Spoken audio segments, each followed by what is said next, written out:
Right, so we're with Dr. Jane Turner from the Green Party. Now, what's your position on the NHS? I think the first thing to say is the NHS should be publicly funded, and it's getting increasingly privatised. But the really big issue, I think, is that none of the main parties have really grasped just how big the hole in the funding is. The Nuffield Trust just 2 days ago gave a view on the effect both the Tory and the Labour manifesto's pledges would have on the NHS, and they've said it wouldn't even fund the existing staffing needs, let alone make a difference going forward. It needs serious amounts of investment. There's a lot of talk about how we're putting more and more money into the NHS, and we are, but we're not putting it as much as we should be. We're about £400 ahead behind Ireland, about £800 ahead behind France, and £1,500 ahead behind the Netherlands. We spend a fifth less compared to our neighbours on the NHS. So what we really need to do is play catch up. It's £20 billion just to catch back up to where we should have been if we carried on funding it properly. So it's not about how much we put in, it's how much we need to put in to actually have a proper service. So the Green Party position is £20 billion directly in every year for social care, which will help us very much take the pressure off the National Health Service, and then £8 billion on top of what we're paying in now, rising every year to £28 billion by the end of the Parliament. And on top of that, a direct 20 billion funding just to get the infrastructure back up to where it needs to be and pay the existing wages. That's why we can't keep people, and that's why we have huge waiting lists. It's pointless not keeping up with if we can't actually fund the staff that we've got. What's the point of pledging having more staff when you can't pay them? Yeah, so that sounds all great, but how are we going to pay for this? Well, we're going to go straight in with a wealth tax, and that sounds scary to some people, but we're talking about 1% on earnings over unearned wealth over 10 million, which is, not many people are in that category, and 2% over a billion. And that's actually quite low compared to some other countries. Switzerland does 1% over a million. Spain does a sliding scale up to 3.5 billion. And the reason the Green Party position is very different is it's really clear that tax on earned income is absolutely ridiculously high already. It's the highest it's been for 71 years, since the end of the last war. And you can't expect working people to pay any more. But what about unearned income? There's people sitting there. The top 5 families in the country, according to the Sunday Times Rich List, had a 50% increase in their personal wealth. That's £22 billion. That's enough to fund the gap in the NHS. So and you also hear the argument, well, won't people just leave? Well, they haven't left Switzerland, which has a wealth tax. They haven't left Norway, which has a wealth tax. So as far as I can see, it's just a perfectly reasonable thing to do. Other countries do it, and I can't understand why nobody else thinks we should. So locally speaking, what do you think is the most important issue for Wallasey? Well, certainly one of the most important issues is the amount of sewage going into our rivers. Just behind me here, I don't know if you can see the marker. There is a sewage outlet that last year released 305 times it spilled raw sewage into the river here. Just behind us, a bit further down, is the outlet of the Birket. That released over 1,000 spills of raw sewage into the river.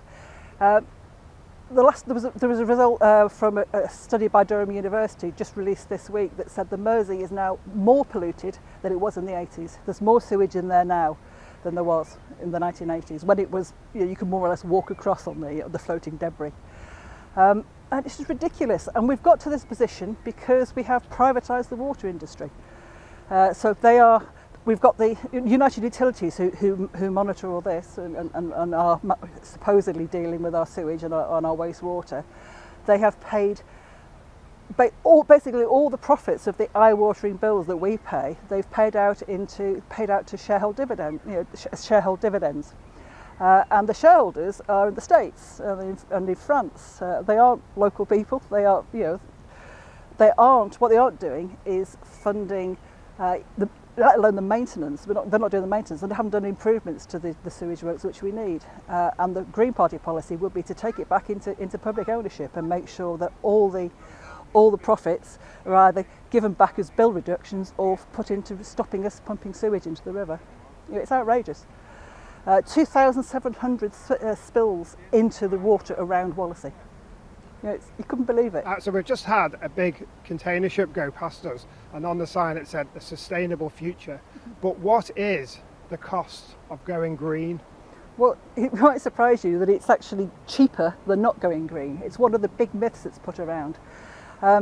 Currently, the cost of renewables, solar and wind energy, is somewhere between 50 and 75% less than gas.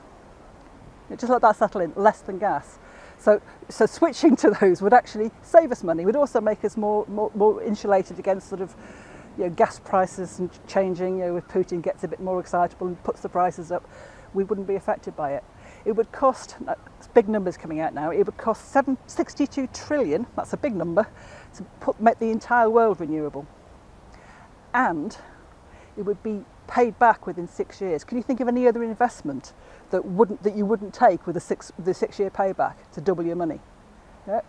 The reason we don't do this is the fossil fuel industry have got their grips deep into the press, into the political parties, into the lobbyists, and they don't want it. Can you imagine? I'll give you a personal example.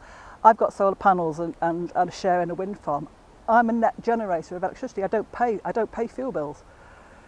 And the big fossil fuel companies do not want you to do that. They want you to be beholden to them. So the cost of going green is actually it helps everybody. And add into that the green policy of insulating homes, reducing the bills. The cheapest electricity is electricity you don't use. We've got a policy of retrofitting every house street by street so it becomes warm and sustainable. Why wouldn't you? It makes no sense. In addition to that, that 62 trillion, we pay 7.2 trillion to the fossil fuel industry in subsidies. So it would only take 10 years of not paying the subsidies to pay for it. So just the other night, as we're recording it, there was a programme on BBC Panorama about a local school. What's your thoughts on that? I haven't actually got to see the programme yet because I've been so busy, but I've seen the news reports and people have told me about it, and it's horrific. And I think it's actually a symptom of the way we've commoditised sort of vulnerable people. Before this happened, I was really worried about the way we have big national care companies that set up making commodities out of children in care and working out where they could get the most money from putting them. It's just outrageous. But this is just another example of that. If you again, I've only read the headlines in a newspaper report, but there's a discussion in there undercover about how much money they can make out of this. They shouldn't be making money out of disabled and special needs children. You should be looking after them. Green Party policy is actually quite good in this area. We've got a policy of spending 5 billion. That's another big sum.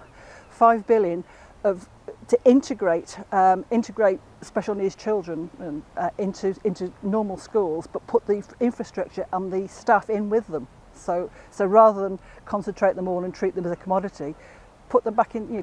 Keep them in schools and have the people in the schools to look after them. Just seems outrageous that we could not just treat people like that, vulnerable people like that, but then try and make money out of it too. It's just, and I think the making money out of it is almost not a guaranteed outcome, but a likely outcome of making it a paid for thing.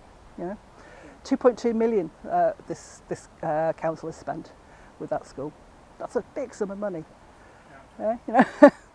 But multiply that around the country and you get to 8 billion quite quickly. Why not just do it properly within the school systems? So is sustainability just about climate change? Well, obviously climate change is really important, and if we don't deal with climate change, we're looking at a pretty grim future. But it's more subtle than that, and it's deeper than that. You hear since go all the way back to Margaret Thatcher, all you hear is growth. We have to grow the GDP. And it's a simple mathematical fact. You don't have to believe in climate change. It's a simple mathematical fact that if you continue to grow in a finite system, which the Earth is, we'll run out of stuff. We can't keep landfilling clothes because fashions change. We can't keep making more and more stuff and selling more and more stuff to people and making that the only thing that we value. And we have to start valuing other things like culture and caring. You know, we should be looking after people who care for their parents rather than, you know, forcing them back to work. We should. One of the Green Party long-term policies, we can't afford to do it now, but we certainly want to, is universal basic income. That's something that says everybody will be paid a flat income that is enough to feed yourself, clothe yourself, and keep your house warm, you know, and have a house. And when it's been done in other countries, it's been incredibly effective. It's ended up saving on social security budget. It's saved on national health. Because amazingly, if you're not worried about feeding your children, you tend to be more productive. You know, we tend to, it just works. It's worked in Finland. It's worked everywhere it's done, and you cannot keep trying to grow in a situation where we're running out of stuff. One of my favourite things I do is I wave this around, which is a copper coin stuck on a magnet. You know, copper is a magnetic, which tells you that we've already reached the point where copper is too expensive to make copper coins out of. It's worth about 5p now, this one here, which won't stick. They had to actually stop making copper coins because people were realising that coppers are worth more than the coins, and they were smelting them down and selling the copper. You know, the same goes with lots of other things. We're running out of lithium, we're running out of phosphorus. Phosphorus is very relevant because of agricultural industry. In 1944, it took, you could get 2,300 calories from 1 calorie of input from a farm, so that was it, tractors or whatever. In 1974, it became 1-to-1. So that was the air miles, the heating costs, the amount of fossil fuels that were going into fertilisers, all that kind of stuff, 1-to-1. And we're now at 1 to 2,000. So it takes 2,000 calories to make 1 calorie of food. That just isn't sustainable. We can't keep doing it. We have to change. And that's why the Green Party is what it is. You know, we're here. We have to really change. Real change and real hope is what we're offering. How many times did Keir Starmer say growth in his manifesto launch? It was like 45 times or something, ridiculous number. Right. You know, but the entire policy is built on being able to sort of, you know, to be able to grow continuously, grow GDP continuously. And you know, we've already reached the point where we're dumping something ridiculous like. You can't just keep selling people more stuff, you know, more stuff and then throwing it away and making more stuff. That's what the entire economy of the world is now based on. It's how many you've got the average wear of an article of clothing is 7 times. You know, I'll forget the number wrong. I'll have to look it up afterwards. But it's something like 7 billion tons of clothing waste a year. You know, you cannot keep taking stuff and throwing it in the ground just to make money. You have to do something different. Electric cars seems the green way to go in the future, but 2 things at the moment. The batteries. The batteries need the lithium, which is being mined, which we'll run out of. Absolutely. And secondly, majority of electricity is produced by coal / nuclear power stations. I remember a meme that I've seen that one car's petrol says internal combustion engine, and another car's electric calls it an external combustion engine. So what are the views on electric cars? Well, the view on electric cars is they're better. They are better, and they will be better than petrol cars. But I think long term we have to just change our attitude to cars. A bit like we changed our attitude to horses, you know. There was a time where everyone was driving around, you know, riding on horses, and then the horses are gone. I actually think in maybe only a generation we'll be thinking, well, why do we all have to own a car? Why we just call up an Uber or the equivalent when you need one? Why don't you have pooled cars? You know, everybody doesn't have to have 2 cars on the drive. I can see a future where we have absolutely superlative public transport, and nobody would actually want to drive a car because you don't need to. So I think that's where we have to go. We can't.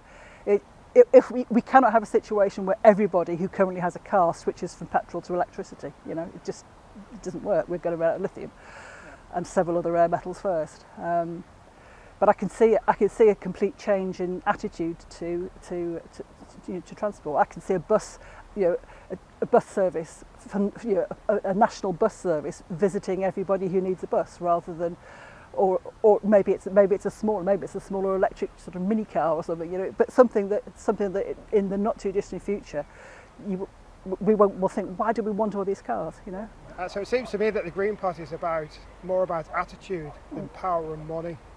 Yeah, I think that's true. It's more about it.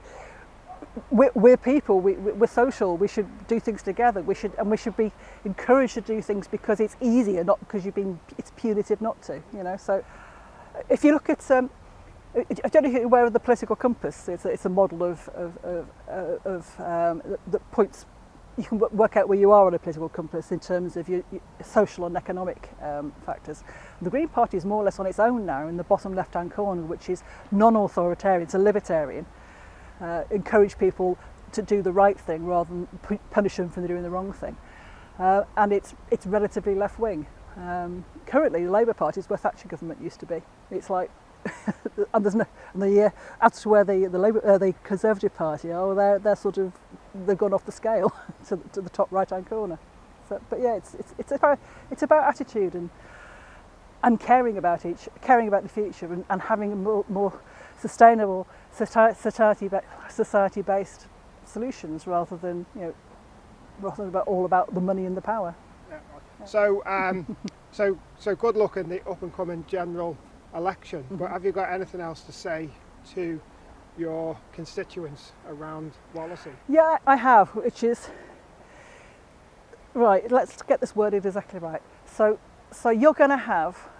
You're almost certainly going. Let's be honest. You're going to have a Labour MP. You've got a Labour mayor. You've got a Labour controlled. You're going to have a Labour controlled country. You're going to have a Labour controlled local council.